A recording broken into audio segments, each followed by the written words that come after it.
entities. I am Hirao from Entity Security Japan and have Nomura from Entity Security, and we are going to present the rule for wild Mal-Gopher families. And these are for the 5 agenda that we have, and we'd like to start from introduction. I'd like to introduce 2 of us first, and we are Kazuya Nomura and Hirao, and at Entity Security Japan, we are analysts, and we do the monitoring of alerts and malwares. And I'd like to talk about the motivation and goal of this presentation. First of all, to large samples to be able to accelerate the speed of analysis and to implement the error module to increase the analytic speed of the sample. And second is to use analyzed sample to evaluate the precision of the classification. And thirdly, to use the parameter settings considered previously and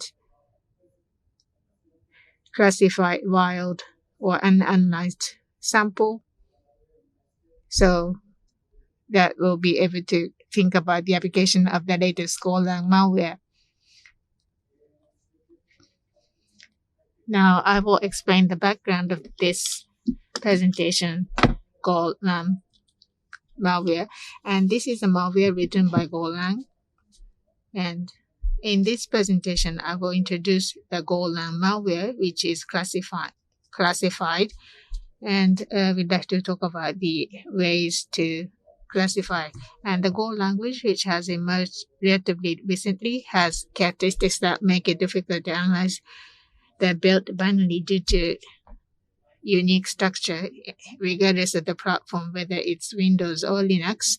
And in addition to these characteristics, Golang is popular among malware developers due to extensive standard libraries for encryption and networking. And the number of types of Golang malware is increasing everywhere. On the other hand, analyzing Golang malware is expensive due to learning costs and a lack of analysis tools. Therefore, in order to increase efficiency and also to be able to increase efficiency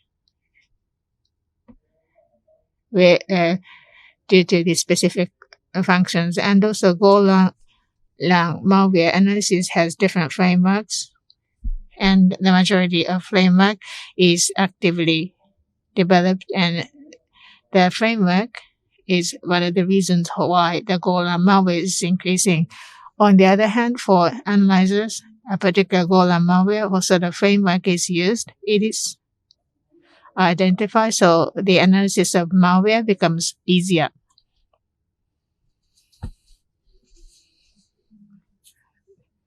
Now I'd like to talk about JSAC. In the Golang binary, there is regardless of the platform such as Windows and Linux, there's a PC and PCLA tab, and the Golang binary depends on a package, and the name of the package and function names can be restored. And the JSAC tool, from the package names and function names, the general things are filtered, and the remaining is hashed with JSAC2023. So JSAC focuses on the characteristics of Golang binary, and it doesn't depend on the platform such as Windows, and it's an infrash. And using the infrash, the malware depends on functions, and it can be represented uniquely, but because of the hash function characteristics such as SHA-256, if there's a difference of 1 bit entry, then the hash value will completely be different. So it will be impossible to compare the similarity of different hashes. And I would like to introduce JSAC. JSAC is replaced with the JSAC2023 hash, and the algorithm that performs such a hashing return nearly identical outputs for similar inputs. In other words, using fuzzy hash makes it possible to measure the similarity between sample. In the example of this figure, when the function names are recovered from the PC in tab of two samples, the function names are almost the same. And similar fuzzy hash is calculated. In the case of Jane fuzzy, the fuzzy hash computes a similar hash.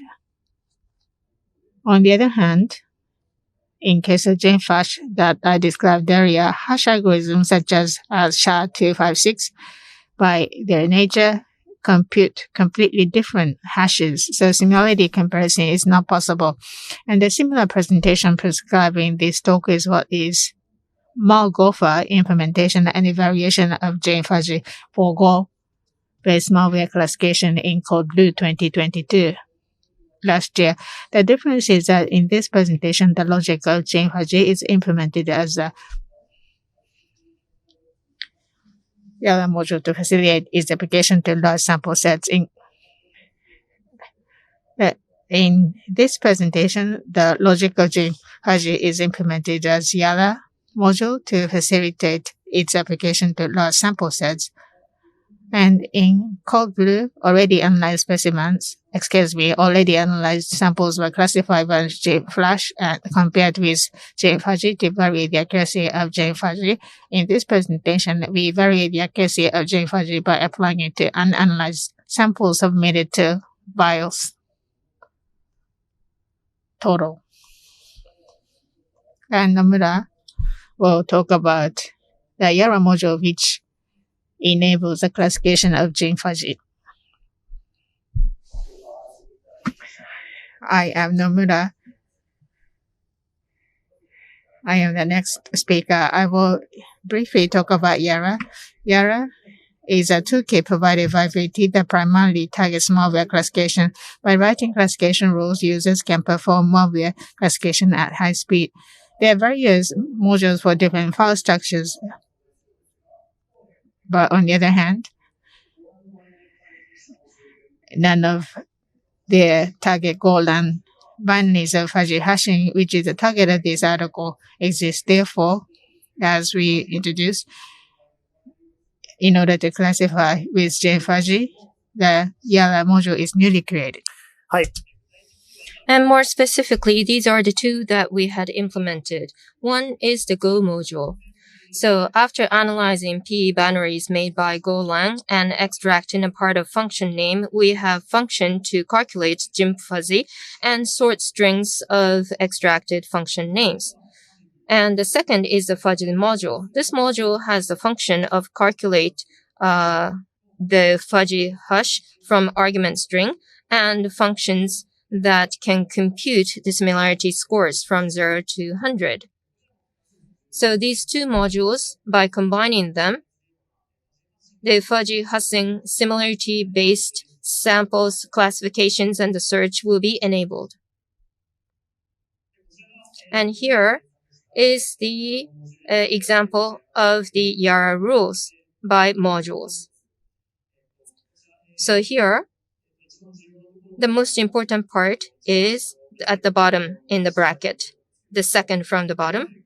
First, in parentheses, go.jimpfuzzy. This function can be invoked in the rule. And this function will be read by Go module, and the sample, the binary jimpfuzzy, will be calculated with this function. And on the left, the fuzzy.score is the function.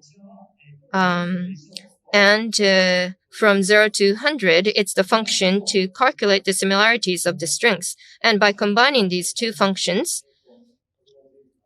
there is this second strings, the fuzzy hashing string that is. And these two strings scores can be compared and the samples can be classified. And this example in one word, Jimp fuzzy, the similarity is over 80. That is the main rule for the samples. Now, of these YARA rules used, and these are the classification of the samples. which I'm going to show you in a video in the demonstration later. So Yara modules implemented, and some learnings from that I would like to share with you. So within Yara modules, the following functions are prepared as callback functions. The most important ones is the module underload and module unload described. And as described earlier, Go binary rules will be described. Go modules or PE binary data analytics will be done. And the strings can be compared. Different modules are there. And those modules, when they are invoked, when reading the samples, what kind of process is done in advance, that will be described. And the module unload, on the other hand, this one, when the module reads the files, the post-processing is done. For instance, elimination, the deletion of the hash tables, and releasing the overall structure.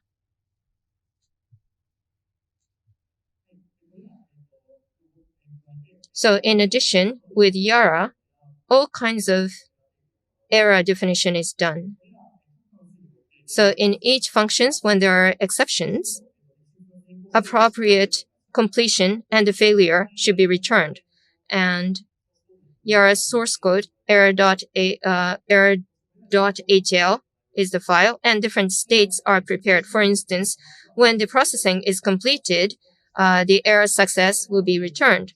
And by using such values appropriately, when error handling is required, Yara will be appropriately processed so that the execution can be completed successfully. Why is it important? Because Yara, the multiple files will be processed. For instance, within directories, searched, and the samples searched. For instance, the releasing the structures and the error handling should be done. Otherwise, it wouldn't be useful. So, implementation, taking into consideration those challenges will be important. That's the learning. So this will be the video, Yara module, I would like to introduce to you. On the left, on your right, only showing, okay. So it's synced. Okay, over here, source code, you see. So go bin, the structure body, and the extracted, the function names and the header information will be stored. And the free over here, it will be released. And the module unload is processing, as I explained. And after completion, that's completed. And zip fuzzy search function I'm introducing. So zip fuzzy calculation rule will be defined. And the longest process is the module load. And D header, R header, Golang binary, program counter line table, magic numbers will be searched. And reading into the memory and processing accordingly. And the table counters will be extracted. An appropriate function name will be called. So that's what's done over here exactly. And extracted ones by maintaining the structures, it will be processed with Yara modules, and module unload released with the functions shown earlier. So these rules shown like this. So this is the example I had shown you earlier. Score 80 categorized for the samples, as you see at the bottom.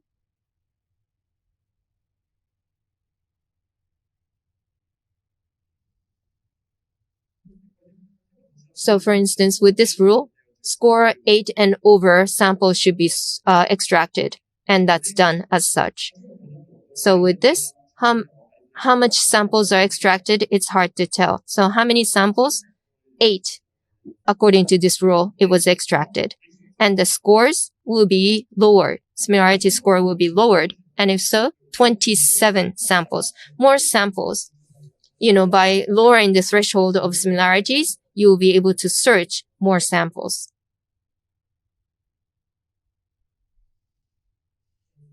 Next, I would like to move on to the topic of evaluation of the clustering using Zim-Fuzzy. So with the presentation today, there are two ways of presentation. One is the evaluation using Zim-Fuzzy for the analyzed samples.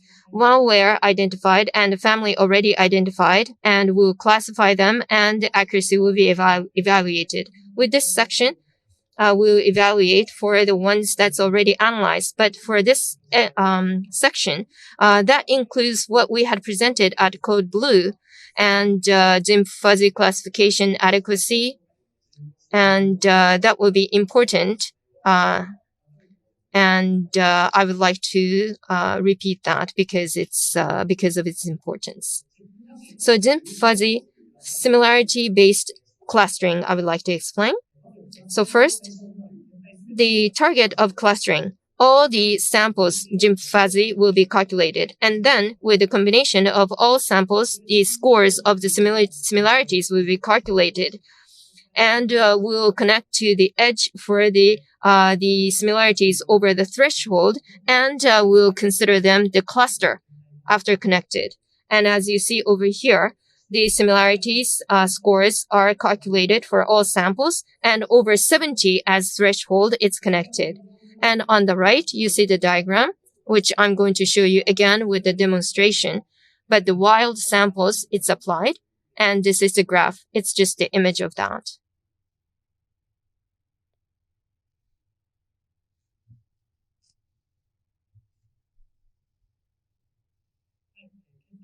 So all the combination of the samples used to calculate the scores, and you see the matrix over here.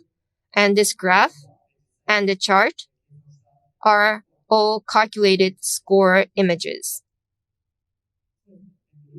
So based on the similarities, with the combination of samples, the scoring will be done for similarities. So on the left, you see the matrix. The scores will be the same for the similar samples. So it will be the symmetrical matrix like you see here.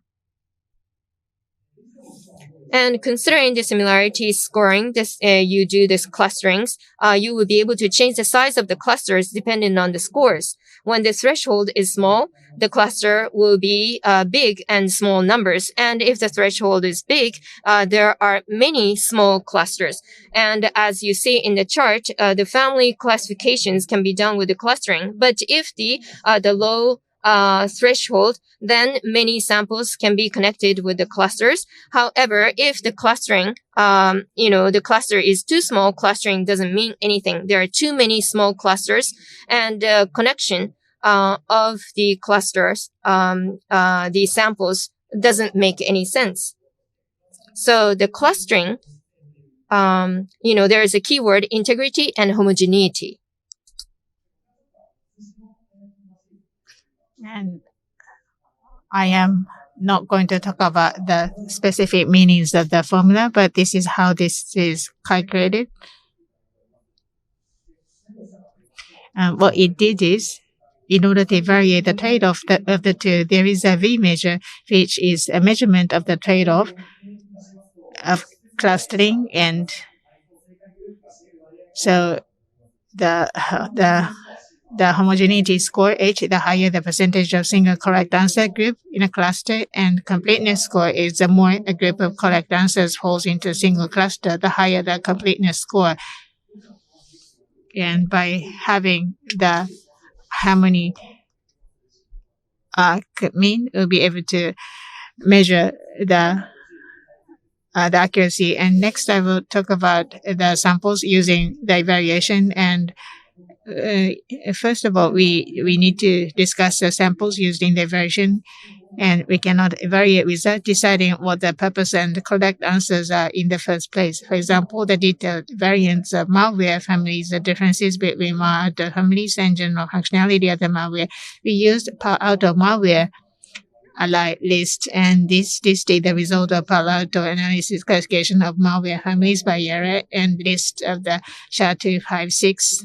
The family name based on the Yara rule was used as the correct answer for the classification and was evaluated in the V measure at the classification by Jane Fudgy. And the Palo Alto dataset contained 10,700 specified, of which 7,088 were available for download from VT. Furthermore, 5,088 of these specified have family names and were available for analysis. And these samples, they varied for classification accuracy. Please see the graph on the right. The horizontal and vertical axes indicate the threshold and the respectively, and each color graph indicates the measure, homogeneity, and green shows the completeness. And from the graph, we can see that the V measure score is highest when the threshold is set at 70 to 80.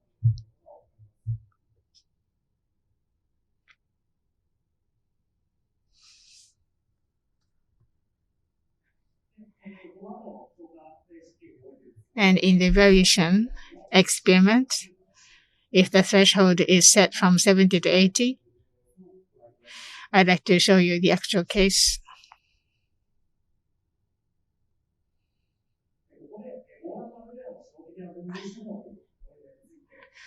Now, I'd like to show you the image of the Golang malware and JFuzzy advantages compared to the machine learning. The benefits of JFuzzy is there is less change due to the time elapsed, as well as less amount of calculation, and also the possibility of performing a larger number of calculations for all samples each time is added. But here, if you classify with JFuzzy, the main advantage is that it's less computational intensive and less affected by time.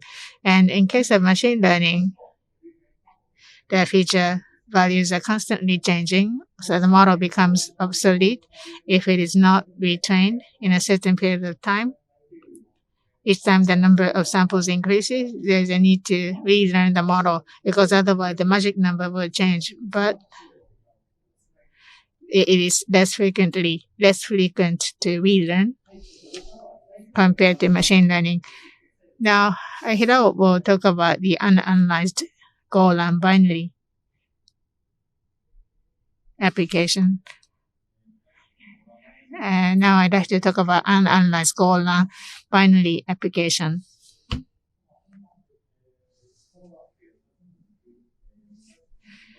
Now I'd like to talk about the second focus, which is unanalyzed samples. And if there is an unanalyzed sample which is collected, and if we do the clustering analysis, we evaluate it in the real operation. And first, we use the various totals retro hunt to collect samples that match the following Yara rule. This rule is a rule that matches Windows binaries created by Golang. And we collected these binaries, excluding the redundancy. There were about 10,000 samples, and excluding duplicates, about 9,000 samples were able to exclude duplicates, and another 2,800 samples were able to calculate green fuzzy from PC length. The reason for the small percentage of samples for which green fuzzy was extracted from PC length may be that the number of bytes in the SSD input used to calculate fuzzy hash value is insufficient, or that the function names themselves are obfuscated. And the former, the insufficient SSD function name, that TLSH or other function can be used to improve, and for samples that have been UPX packed or it is unpacked and analyzed.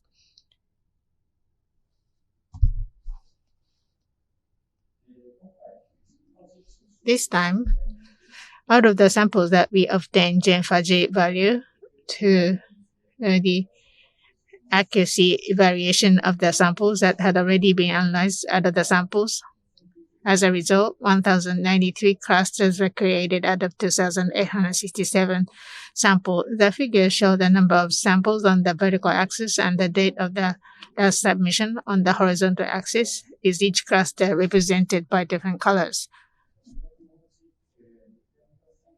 For particular clusters shown on the diagram, I am going to elaborate later. And also, we did a visualization of clusters.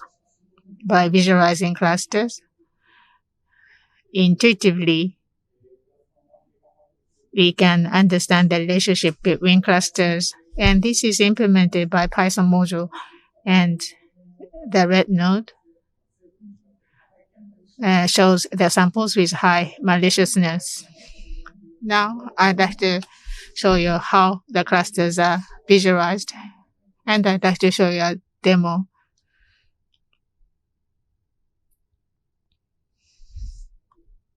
It is running. And as you can tell, I can move it easily. And you might notice that red samples and blue samples have differences in terms of the level of maliciousness, but they are grouped. And there aren't many reds in blue. And I am going to talk about the details later. Next, I'd like to move on to the case study.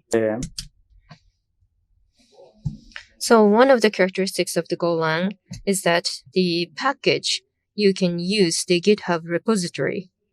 So the name of the repository from PCL and tab, it can be restored. So what kind of GitHub repository is used, you'll be able to identify.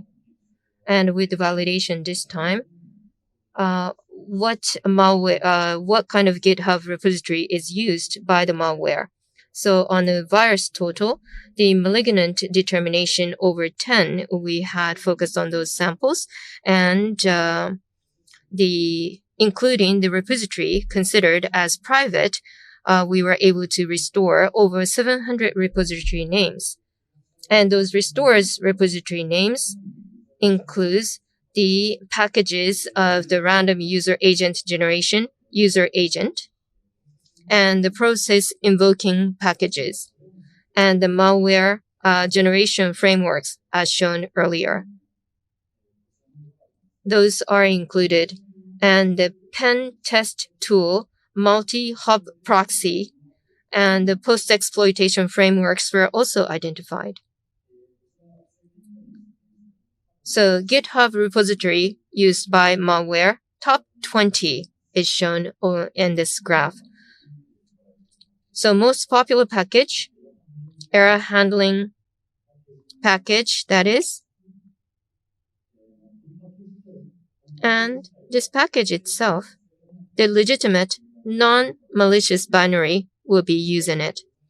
On the other hand, user agent randomized and the malware encryption, JSAC20, for instance, the popular package names are shown here.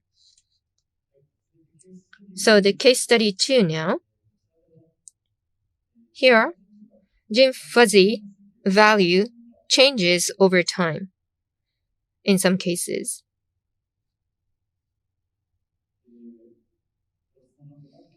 In the cluster.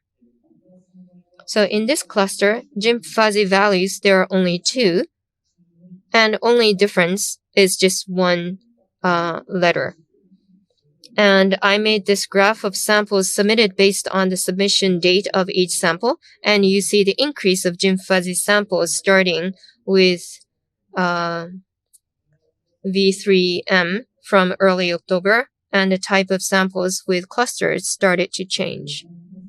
So as to this cluster, What are the function names were changed? We had confirmed. Insert.get postal code. That function was changed to the name winsert.extract. And these functions, not only the change in the names, but the internal logics had been changed also. As you see in this chart, the red block were the added logic with insert.extract. And of the samples included in the cluster, we had researched further. And of the functions where the names were not changed, there are some which had a huge change in the logic, especially the main.report install vulture. In this function, the communications features were implemented. That's a huge change. And these changes were done at the same time as the change in the function names. For instance, the change from get postal code to extract. It's done at the same time as such name change. And from the change of the ZIM fuzzy value, you will be able to evaluate and confirm the additional feature of the malware. Here's the case study 3. In the actual environment, the legitimate files, rather than malwares, there are many more. That's a trend. And that's the same for virus total. So if you look at the bar chart on the left, that shows the number of samples and the malignancy assessment on the horizontal axis. And Golan binary also, almost no maliciousness samples mostly present. And for the samples determined as a legitimate file, we had conducted the clustering. And suppose if there would be the malicious files only cluster was created, then there is a possibility that we discover the malicious samples that couldn't be detected by virus total. In order to demonstrate this hypothesis, we had done the clustering of the legitimate files. So legitimate files determined samples, and we had done the clustering. And as shown in the demonstration earlier, you see the many clusters with the legitimate files only. In most cases, legitimate and the malicious files clusters are created separately. And with such, the classification by ZIM fuzzy mainly targets at malware, but to a certain extent, virus total determining, like without determining the malignancy, the differentiation between the legitimate and the malicious files can be separated. But on the other hand, there are some mixture of malicious and the benign assessment in the cluster. As you see over here on the right, mostly the cluster of the samples determined as benign, one sample is said to be malignant. With this sample, we had looked into it further, and most of the samples determined as legitimate, it's either P-Cypher Tunnel Core or Acronis Cyber Protect. On the other hand, the samples determined as malignant, it's spoofed as P-Siphon. And with this result, without the determination of benign or malignant by virus total, but if you do the clustering, it will be difficult to determine the malignancy of the samples alone. Because there's a pseudo malignant samples will be included. But on the other hand, the samples determined as malignant, what will be the characteristics of that samples? It will be able to successfully determine that. Finally, let me talk about the limitations of analyzing the samples with ZIM fuzzy. First of all, the additional ZIM fuzzy samples cannot be extracted. And SS deep entry size used for the hash calculation of Zim fuzzy, it goes down the lower cap. And also, for the analysis, the packing and obfuscation is the inhibitors. And of those, for the factor of the SSDeep entry size, SSDeep can be replaced with TLSH, then it can be resolved to a certain extent. And there is a limitation of unsupervised data classification. Only the clustering using the Zim fuzzy alone, there is a pseudo malware spoofing as the legitimate applications. It will be mixed in the legitimate applications cluster.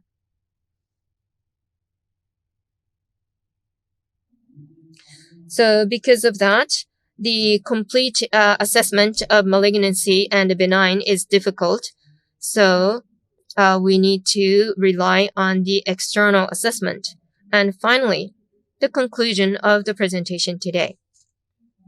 With the presentation today, we have a fast classification of Golang malware, and to visualize them, we would use Zim fuzzy tool and apply it to the actual operation, and shared with you the case studies, Yara module implementations, and accuracy evaluation using analyzed samples, and the application to samples and submitted to VirusTotal. And I had shared the benefit and challenges when applying them to unanalyzed samples.